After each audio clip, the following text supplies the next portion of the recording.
भारत के यशस्वी प्रधानमंत्री माननीय श्री नरेंद्र मोदी जी ने देशवासियों से आह्वान किया था, देश हित में जो है ईंधन की बचत की जाए। उसी को लेकर के हम लोग जो है भारतीय जनता पार्टी के पदाधिकारी कार्यकर्ता आज हम लोग सड़क पे उतरे हैं, लोगों को जागरूक कर रहे हैं कि देश हित में आप लोग ईंधन की बचत कीजिए, डीजल और पेट्रोल की। धन्यवाद। भारतीय जनता पार्टी जिंदाबाद जिंदाबाद भारतीय जनता पार्टी जिंदाबाद जिंदाबाद। जो प्रधानमंत्री हमारे भारत का जो पब्लिक से बोले हैं, आप लोग गैस बचाइए, तेल बचाइए, अपना 4 पहिया गाड़ी जो है घर पे खड़ा करिए, आप ट्रेन से जाइए।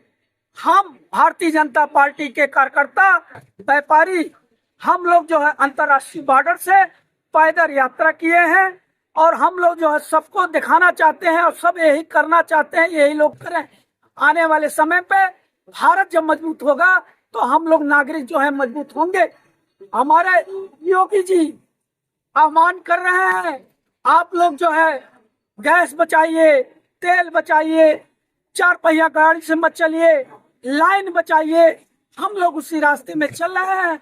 हमारे वित्त मंत्री पंकज चौधरी जी का आह्वान है, पब्लिक से कहते हैं आप लोग जो है गैस बचाइए, तेल बचाइए, 4 पहिया गाड़ी से मत चलिए, ट्रेन से चलिए। हम भारतीय जनता पार्टी के लोग पैदल यात्रा कर रहे हैं, हर नागरिक को करना चाहिए। ईरान और इजराइल के जो युद्ध चल रहा है, अमेरिका भी शामिल है, उससे विकट समस्या जो उत्पन्न हुई है पेट्रोलियम पदार्थ की, इन सारे चीजों को ध्यान में रखते हुए माननीय प्रधानमंत्री जी ने देशवासियों का आह्वान किया है कि पेट्रोलियम पदार्थ की बचत के लिए जितने वाहन चालक हैं, जितने वाहन के मालिक हैं, वो कम से कम उपयोग करें। अगर कोई भाई बंधु अगर जा रहा है तो अपने गाड़ी पे उनको बैठा लीजिए। तो इस प्रकार से देश की सेवा कर सकते हैं। पूर्व में एक बार 1881 में अपने भारत सुपुत्र स्वामी विवेकानंद जी भारत का 2 वर्ष उन्होंने यात्रा किया था और 1993 में अमेरिका में वो गए थे। अमेरिका और यूरोप का 4 वर्षों तक अध्ययन किया था और दौरा किया था।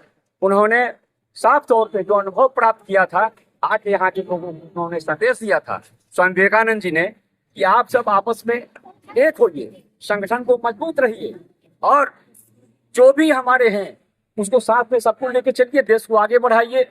और उन्होंने एक बात बहुत सही कहा था कि हम एक देवता की पूजा कर कर हम अपने जीवन को सफल बना सकते हैं।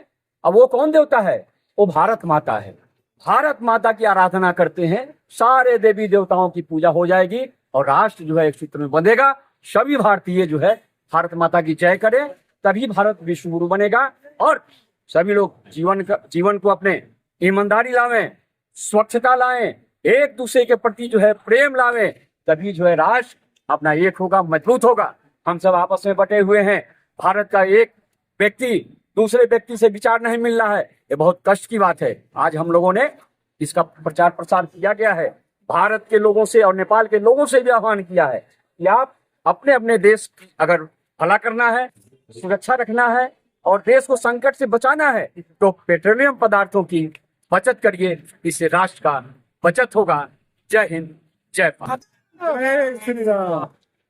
भारत के जिम्मेदार नागरिकों से अपील है कि इस विषम परिस्थिति में प्रधानमंत्री मोदी जी और मुख्यमंत्री हमारे योगी आदित्यनाथ जी महाराज का उनका आह्वान है कि हम पेट्रोलियम पदार्थों की बचत करें।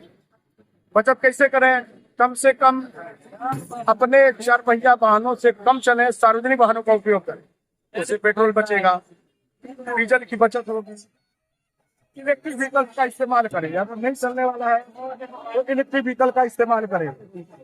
देश हित में गैस बचावें, सोना न खरीदें। देखिए, सोना न खरीदने का मतलब क्या है कि विरोधी पार्टियों को यह लगा कि मोदी जी कह रहे हैं सोना न खरीदिए। सोना न खरीदने का मतलब यह है कि हमारा जो है पैसा जो है विदेशों में जाके खरीदारी मोदी जी करेंगे तो हमारा डॉलर में कन्वर्ट होकर विदेशों से आयात होगा। हम आयात को कम करें, सोना न खरीदने का मतलब आयात को कम करें। ये हमेशा के लिए, सिर्फ 1 साल के लिए मोदी जी ने आह्वान किया है। तो हम अगर जिम्मेदार नागरिक हैं तो हमें उनके बातों का अक्षर से पालन करना चाहिए। यही मेरी कहना है। जय हिंद, जय भारत। देखिए, हमारे भारत के प्रधानमंत्री नरेंद्र मोदी जी भारत के पहले नागरिक हैं। हर राष्ट्र जो है आज ईंधन के समस्याओं से जूझ रहा है, विश्व युद्ध में फंसा पड़ा है। ईंधन की समस्या बहुत बड़ी समस्या है। पेट्रोल डीजल की जो समस्या है हर देश के लिए घातक समस्या है। इससे भारत जैसे कई देश जूझ रहे हैं। ईंधन को हम बचाएंगे तो हमारा देश विकसित भारत का जो सपना सुन रहे हैं 2047 में 2047 में वो 35 में ही हो जाएगा अगर हम ईंधन बचाएंगे। ज्यादा से ज्यादा गाड़ियों का प्रयोग न किया जाए, कम से कम जरूरी गाड़ियों का जहाँ जाना है, मान लीजिए 10 किलोमीटर जाना है तो हमारी सिटी बस चलती है, मेट्रो चल रही है, इसका प्रयोग करें। साइकिल का प्रयोग करें। 2 मिनट 4 मिनट की यात्रा के लिए ईंधन का प्रयोग बिल्कुल न करें। पैदल सवारी करें। हम मजबूत रहेंगे तो हमारा देश मजबूत रहेगा। ईंधन बचाइए। जय श्री राम।